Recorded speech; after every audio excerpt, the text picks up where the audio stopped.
So that was really just running through just scale tones. And you can really make a lot of music out of that, and it takes a whole lot of time. But what happens after you start practicing these scales for a while is that you start to, maybe initially you won't really hear the tonality at first, you know, before you start to practice them, but after you've practiced them for a certain amount of time, what happens is you do hear it in your mind, and you can actually sing, you know, bum bum bum bum bum bum bum bum bum bum bum bum bum bum bum. I can hear these lines in my head, you know. I think that's actually not what I sang, but it's sort of your fingers doing the walking, you know, you got to hear this stuff.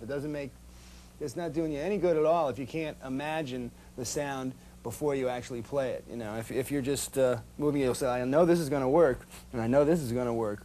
It's not really going to come out like music. Although, of course, everybody has some fast patterns that if they play it real fast, you know, their vocal chops couldn't keep up with what their fingers can do. I'm not talking about that. But I'm talking about really, you know, 99% of the things you play, you hear in your head. They're not just experimental, technical things.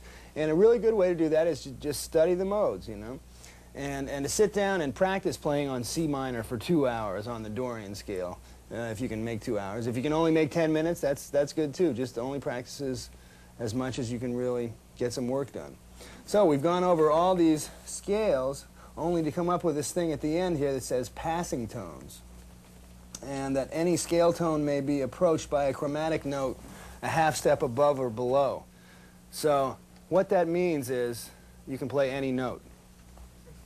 So, I mean, that's sort of really true, too, because, like I said at the very beginning, the scales are not everything, and there are a whole lot of great jazz players out there, especially of the sort of older school, that don't really know the modes, but use them all the time. But the fact of the matter is you play D minor, that when I'm going to play on this scale,